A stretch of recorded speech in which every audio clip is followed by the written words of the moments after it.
Hi everyone, my name is Hannah and welcome back to my channel. Today I'm super excited because I'm going to be making and canning one of my and my husband's absolute favorite recipes, vegan white bean chili. We eat this all the time, probably every other week, and I'm super excited to have a version of this recipe on my pantry shelf, shelf stable that I've canned myself. As you can guess, this is a pressure canning recipe. And as a result, I'm going to be very carefully following the USDA canning guidelines.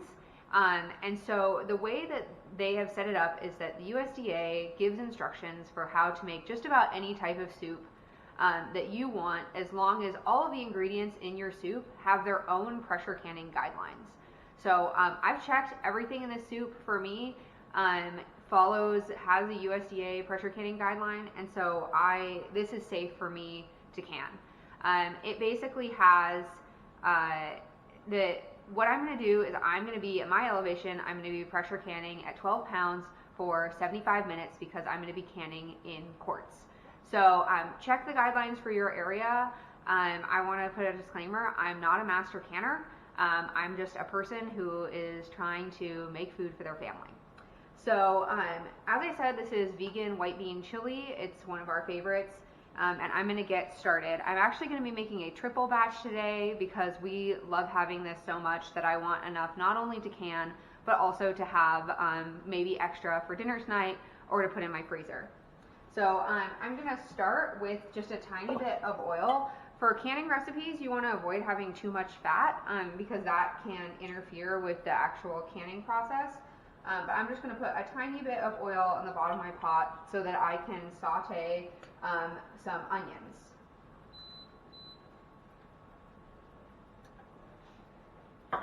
So as I said, I'm tripling this recipe, so I'm putting about 2 whole onions in here.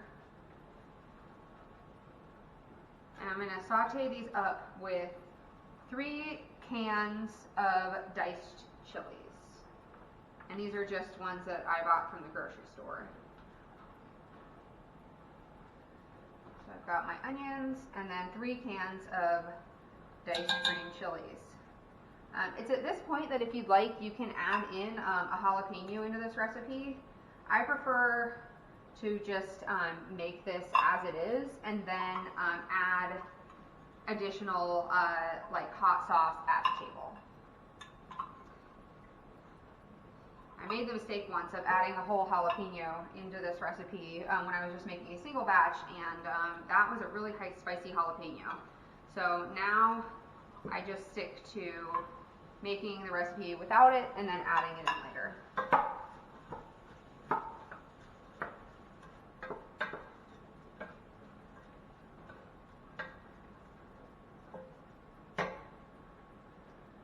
Once this gets sauteed up, I'm going to be adding some garlic, chili powder, cumin, and oregano. So this recipe calls for a teaspoon of oregano, 2 teaspoons of cumin, and a tablespoon of chili powder, and I'm going to triple all of those.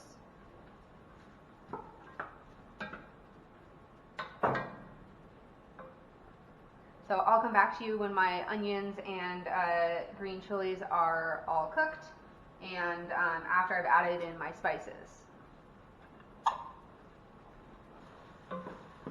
Now that my chilies and onions are starting to get soft, I'm going to add my garlic. And I like a lot of garlic, so I'm adding in quite a lot here. It's about 8 cloves of garlic.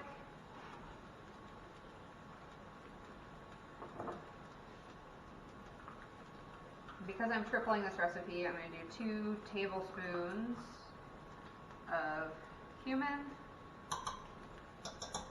a tablespoon of oregano, and a tablespoon of chili powder. And I'm going to mix that up and just cook that for a second before I add in the rest of my ingredients.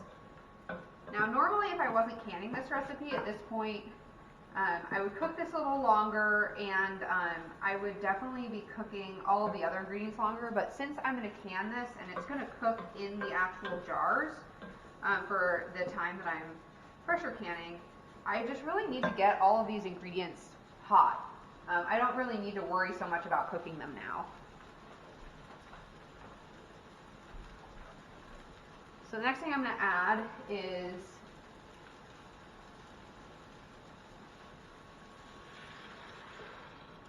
nine cups of veggie stock, and I'm going to use Better Than Bouillon to get my veggies bouillon. So this is 1 teaspoon per cup. So for 9 cups, I'm going to do 3 tablespoons. And I usually just kind of get a big spoon or like a tablespoon and kind of eyeball this.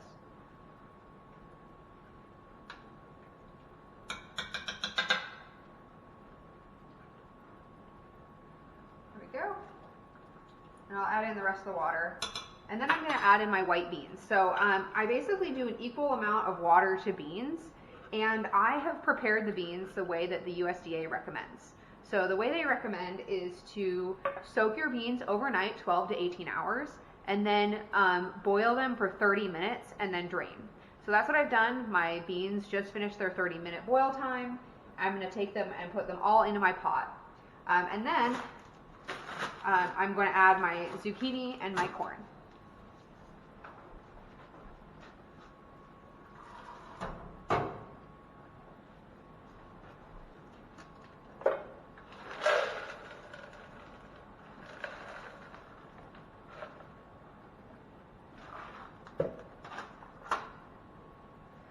So for this recipe, I'm just going to be using frozen corn. I have 1.5 cups of corn.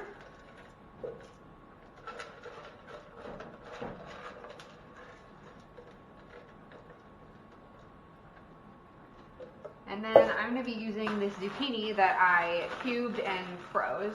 I will warn you in this recipe, because it cooks for so long in the pressure canner, your zucchini does get a little bit mushy.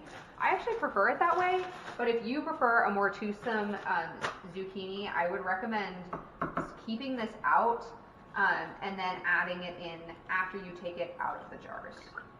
So I'm just going to add in this whole bag of zucchini. I actually got this from my local farm share in the summer, and I just cubed it up and then froze it raw in these bags. And so I'm going to add basically the whole bag.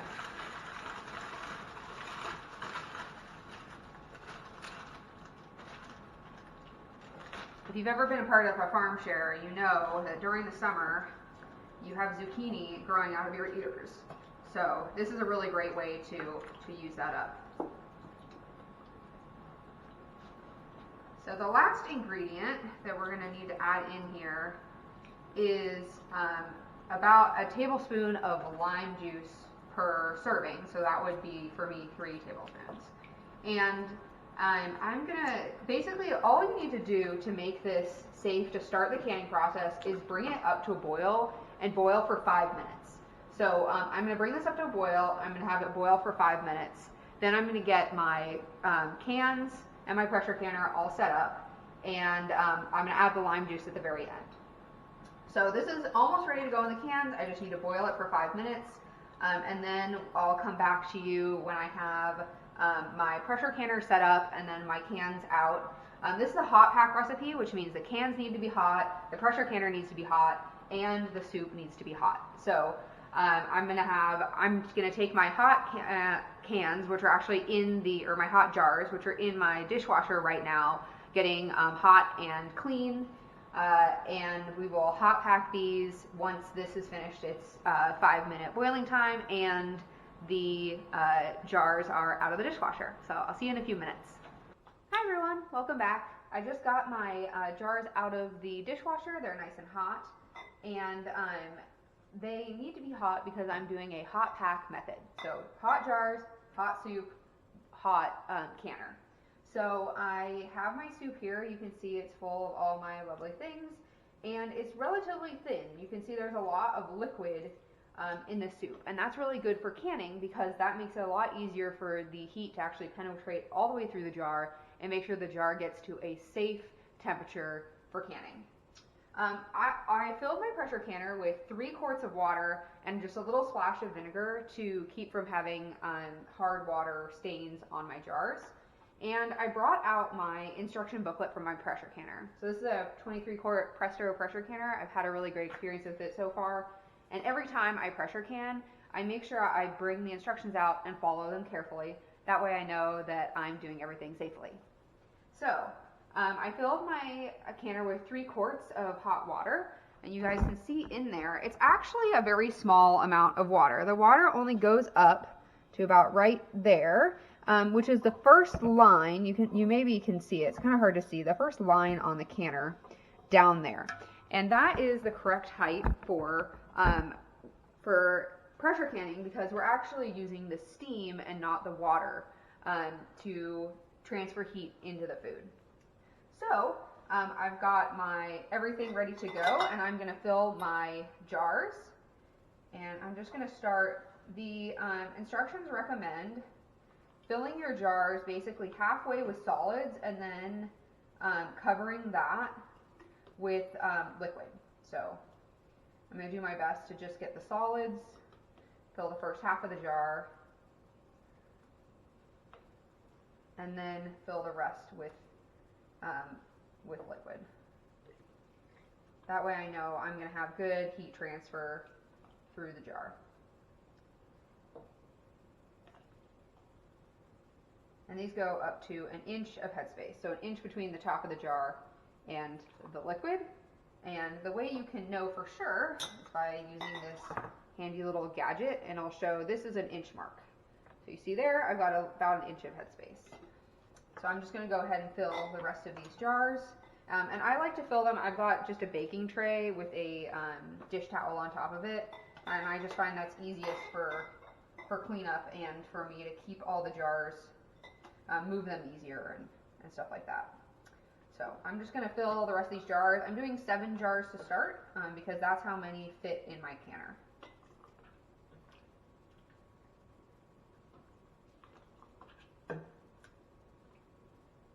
Now that I've got my jars filled, I'm just going to measure them for headspace, and I think they're all just a little bit, not that one, that one's good, that one's good. These 4 are just a little bit shy, so I have a tiny bit of extra here, and I'm just going to fill up and make sure that we're right at that 1 inch mark. And you can see I'm doing 1 last pint because I had not quite enough to fill a whole quart. Okay. Check my headspace one more time.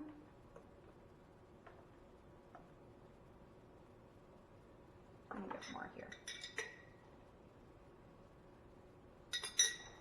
The next thing I'm going to do is I'm going to add my lime juice, and because this is a pressure can recipe, there isn't a amount that I need to have, like an acidity amount. So I'm just going to add kind of however, probably about a teaspoon per jar.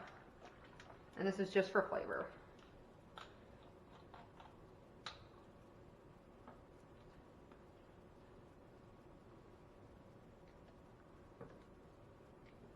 Okay, next thing I'm going to do is I'm just going to wipe the rims of my jars, and while I'm doing that, I'm feeling for any nicks or cracks or imperfections along the surface of the jar that might prevent it from sealing.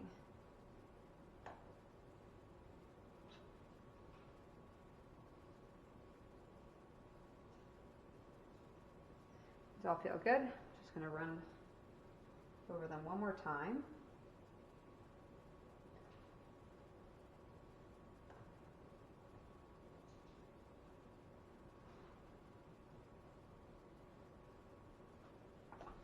And then now I'm going to put on new lids, and I'm going to turn finger tight.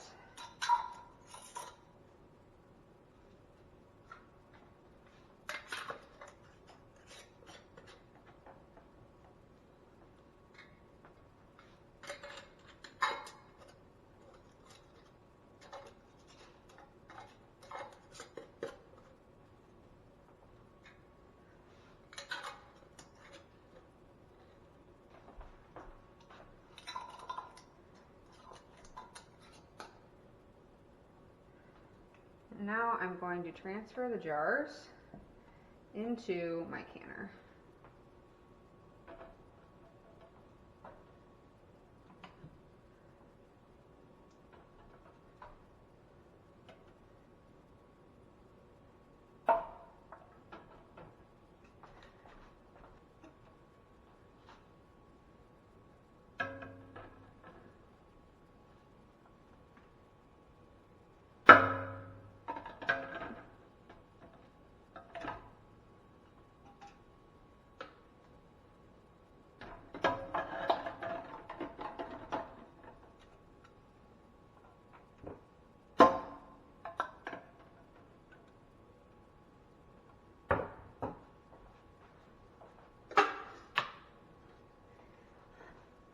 Now that we've got all of our jars in, I'm just going to close the lid.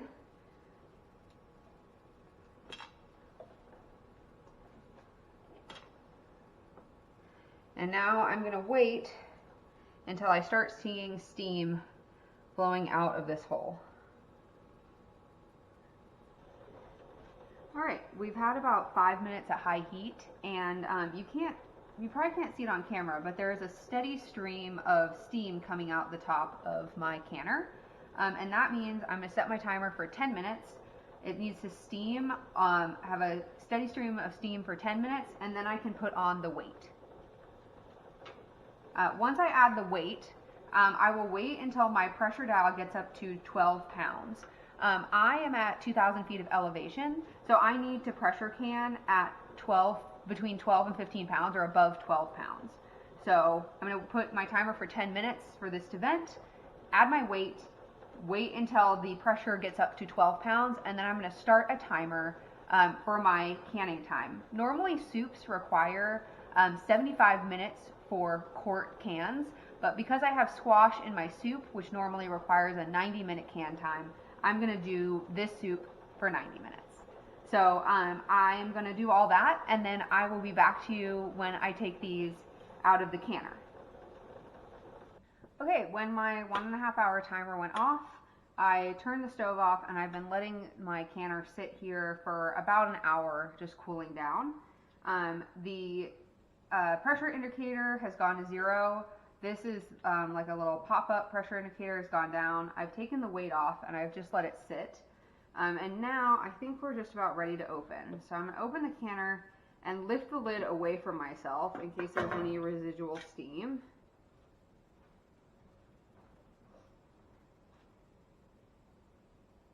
And looks good. It does look like I had a little bit of siphoning in one of my jars, but that'll be okay. I'll take a few of these out to show you.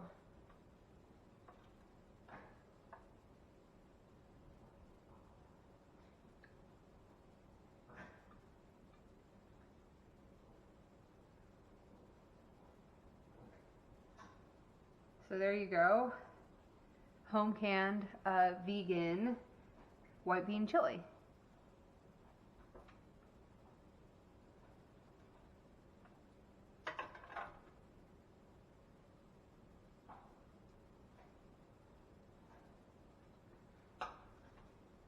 So I'm just going to take these jars out, and I'm going to let them cool at room temperature overnight, and then we will check the seals, make sure they all sealed, and then I will put these on my pantry shelf.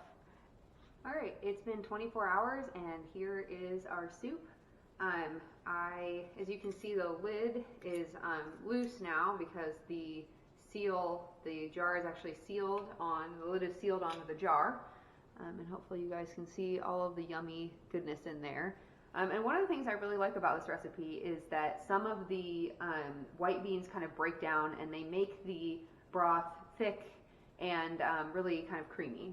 So I'm going to go ahead and open this up, and you can see the jar has sealed.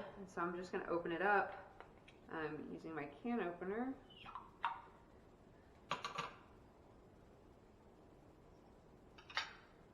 And I'm going to pour this into a bowl, and we're going to taste it together. So here we go. Chili is never the most beautiful thing in the world, but it's really great to have this on my pantry shelf, something I can just grab if we need a quick dinner. And you can see the corn is held up really well in there, and the zucchini, you can still see kind of the skin of the zucchini, but the rest has kind of broken down.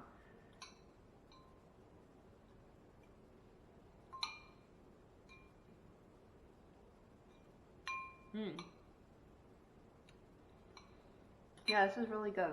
I'm definitely going to add a little bit of hot sauce, but it has a lot of the same flavor that it did just eating it fresh, and it's great to have all of these beans. It's super nutritious, super delicious, and something I hope you all make. So thank you so much for joining me today in my kitchen, and I hope you all come back and see me again soon.